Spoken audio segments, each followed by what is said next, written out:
This is K-EPM. What's going on, everyone, and welcome back to Inside the Ropes with your host, Edwin Ramos. And we're going into episode 2. And this one is going to be talking about my WrestleMania predictions and if I was right or wrong. Last episode, episode 1, I talked about my WrestleMania 42 predictions. And let's start it off with the first match of night 1 of WrestleMania was LA Knight, Jey Uso, and Jimmy Uso against Logan Paul, Austin Theory, and IShowSpeed. The match ended with LA Knight, Jey Uso, and Jimmy Uso winning, and my predictions was LA Knight, Jey Uso, and Jimmy Uso. So I was correct on that one. My thoughts on that match was that it wasn't that bad. I mean, it was the first match of WrestleMania and of the night of Saturday, so not a lot of expectations for that match. I think it was pretty cool to see IShowSpeed actually like wrestling on there. He did pretty good, so I was kind of glad about what he did. They gave him his moments and spots that he had to do, and he did them really well. So I think that was a really good positive of the match. The next match was Jacob Fatu versus Drew McIntyre. I had Jacob Fatu winning, and Jacob Fatu did in fact win against Drew McIntyre. For me personally, that match wasn't as bad as I would have thought it would have been. I think it would have been more action in the match, but not really. There wasn't a lot of things happening in it. I just think if it's gonna be what they call an unsanctioned match, there should at least be a little bit of blood going on, showing at least a little bit. So I was kind of disappointed that there really wasn't any of that, and also the match felt a little too rushed throughout it. And if you were watching and you could kind of see they were going to their spots that they had to do really quickly. But I actually enjoyed that it was Jacob Fatu winning. I believe he needed that win. Drew McIntyre is already a well-known star, so even if he would have won or lost, I think he's still okay in the mix right now. The next match was the Fatal 4-Way Women's Tag Team match for the Tag Team Championships. And I had Lyra Valkyria and Bayley winning. And I was wrong. That was my first wrong answer. It was actually Brie Bella and Paige who won the last one. I didn't even say because she was actually a surprise showing. She came in for Nikki Bella, Brie Bella's sister. Since Nikki Bella has an ankle injury, so Paige came in. So it was Brie Bella and Paige winning. My thoughts on the match was that it was pretty good. All spots were done really good. I honestly do think the time wise for it was really bad. I think they should have given them at least 10 more minutes. So I was kind of disappointed on that. But every woman did their job and what they had to do. So that's what I really liked about it. There wasn't no like empty spots, kind of like waiting for people, kind of waiting for each other to like set up. There wasn't none of that. So that's what I liked. The next match was Becky Lynch versus AJ Lee, and that was for the Women's Intercontinental Championship, which Becky Lynch beat AJ Lee. And that one I also got wrong. I had believed AJ Lee would have won. I really hope that this was the last match between both of them, because they have been feuding since September. So I hope it was the last match. Becky Lynch coming out with the win, so I was wrong also for that. But other than that, the match was really good. There were some spots that kind of were lacking in a way. But other than that, the spots with the referee, when Becky Lynch moved the referee into her way so that AJ Lee would hit the ref, was really well done. The time was good. But I do hope moving forward, that's the last match between both of them for at least a few months, because since September, it's been a long time since they've been feuding. So I really do hope they move away now. The next match was Gunther versus Seth Rollins. I believe I had Seth Rollins winning, and I was wrong on that one again. It was Gunther coming out with the win. This match was probably match of the night for me, in my opinion. Right away off the bat, The moment the bell rung, both competitors went at it with each other, so it was pretty good. And I understand that right away. I knew that match was gonna be a match of the night. Went at it. Really good spots. There was a moments where Seth Rollins looked like he was gonna win, and he didn't. And there was also some parts that Gunther looked like he was gonna win when Seth Rollins did not lose, and he would break up the pin. So I do think it was really good. Um, I was kind of disappointed that this match had interference from Braun Breaker, who has been feuding with Seth Rollins, but because of injury, he wasn't able to compete against Rollins. So I was disappointed that he had to interfere because this match was really good, but I didn't enjoy it until that point. I enjoyed it until the interference. I just don't think it shouldn't have happened. I think it would have been nice if Gunther would have had a clean win compared to Braun Breaker coming in and attacking Seth Rollins when the referee wasn't looking. But that was just for me. But good match overall. Next match was probably the most talked about match because of their build up and how they were going into WrestleMania. And that was Liv Morgan versus Stephanie Vaquer for the Women's World Championship. And I also had Stephanie Vaquer winning for that one. And I was wrong on that one. It was Liv Morgan coming up with the victory. And I think for me personally, this match was so bad with time. They only give both of these women 6 minutes and 50 seconds, which to me, in my opinion, was crazy to believe that. Since I believe out of all of the rivalries building up to WrestleMania, this was the best one. So just seeing that kind of disappointed me, since I knew they could give us at least 10 more minutes of the match. The next one was Cody Rhodes versus Randy Orton. That match was also good. I just don't think Pat McAfee or Jelly Roll should have been a part of this rivalry, since Randy Orton and Cody Rhodes have such good chemistry together. So them having a match between one-on-one with no interference would have been way better compared to having Jelly Roll and Pat McAfee. But for that one, I had Randy Orton winning because I did want to see him win his 15th title, but it was Cody Rhodes actually defeating him. So, good match overall. Just really wish there was a lot of no celebrity presence for that match, unfortunately, but there was.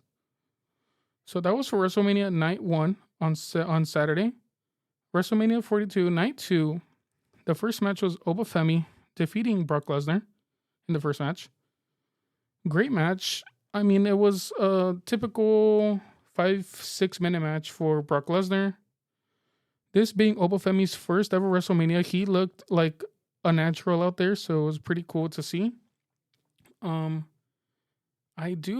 was kind of crazy to say that it only lasted 5 minutes for that match. I think it would have been a little bit like 7 minutes, 8 minutes. But I'm not surprised. I am really shocked. A lot of people were shocked that Brock Lesnar suddenly retired, giving that at the end of the match after his loss, he left his gloves and his boots in the ring, signaling the end of his wrestling career right there. So unfortunately, yeah, he did retire right there. But overall, good match to start off the night. The next match was the ladder match for the Intercontinental Championship, where it was Penta, Javon Evans, Dragon Lee, Rusev, JD McDonough, and Rey Mysterio. Where Penta actually retained, and I did get that one right. I did have Penta winning.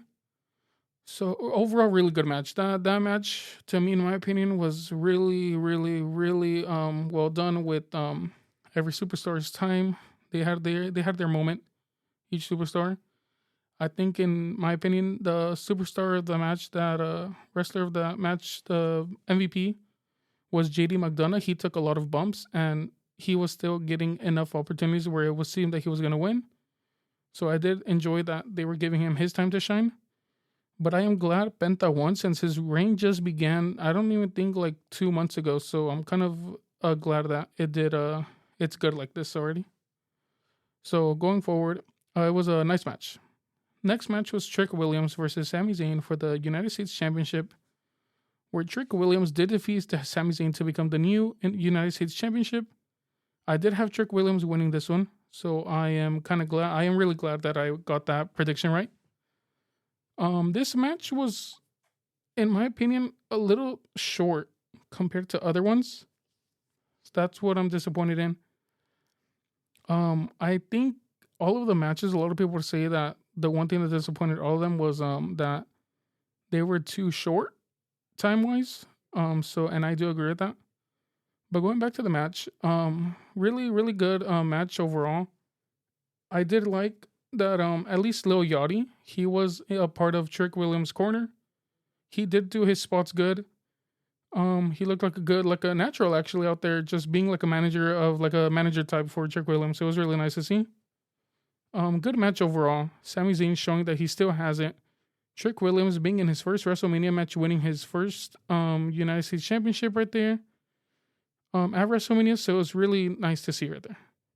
The next match was the Demon Finn Balor versus Dominic Mysterio. This match had so much potential to have better build up. And throughout the build up to WrestleMania, I don't think they accomplished it, WWE.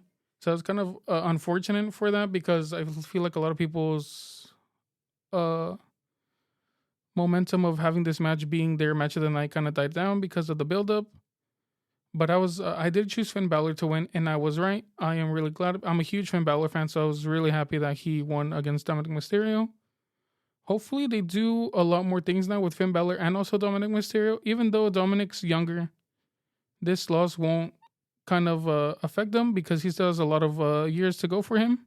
I'm really glad though Finn Balor won. The second to last match was Rhea Ripley versus Jade Cargill for the WWE Women's Championship, with Rhea Ripley becoming the new women's champion against Jade Cargill. This match, how would I say it was?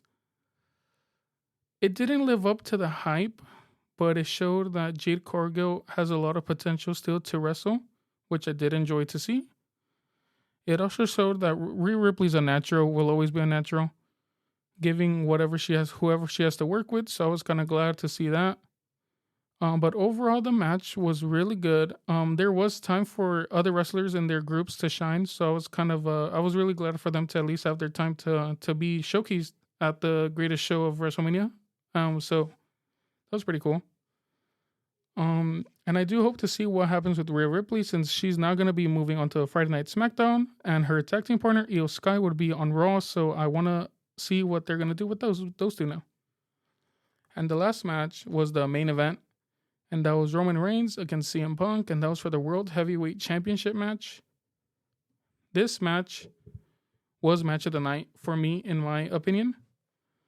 Two really well-known superstars. They're veterans in WWE, so they understand what they had to do. My predictions was that Roman Reigns was going to win and become the new World Heavyweight Champion, and I was correct. They tore the house with this match.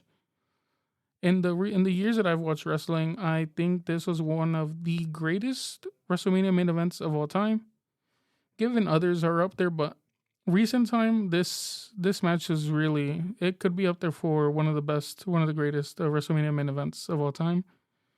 There was a lot of, how would I say it? There was a lot of duke outs, a lot of fakes where people would think CM Punk was gonna win it due to like the time that the match was going. I think this match almost went up to like 30 minutes, which is really good time. But it did have some fake outs of CM Punk winning, and I was actually really like interested. This match had me out of my seat. There's also times that it would look like Roman Reigns would win easily, and he didn't, and that showed CM Punk still is a fighting champion. This match was, in my opinion, was a 10 out of 10. But I did enjoy that the fake outs kind of did lead to the end of the match. What I did enjoy during the build-up of this match, Roman Reigns' motto for CM Punk was that he was old. The way Roman Reigns won was that he was already throwing a lot of punches to Punk, and Punk, they were kind of going back to this being old. He was kind of like, his stamina was going down. So in the last minute of the match, CM Punk was like just trying enough to like at least hit Roman Reigns, at least do something to him, a move. and he wasn't able to since he was already out of stamina, which then led to Roman Reigns doing the finisher on him and winning right after. So I do think that it was good.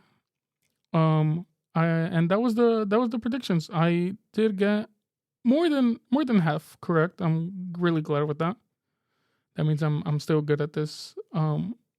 But for both nights, the match of both nights was Roman Reigns. I think the shock of both nights was Brock Lesnar retiring, because I just didn't think that would happen so soon, especially at WrestleMania, since SummerSlam is a huge pay per view in a premium level PLE in August, and it was going to be in Brock Lesnar's hometown. So I was really surprised that he chose to retire at WrestleMania.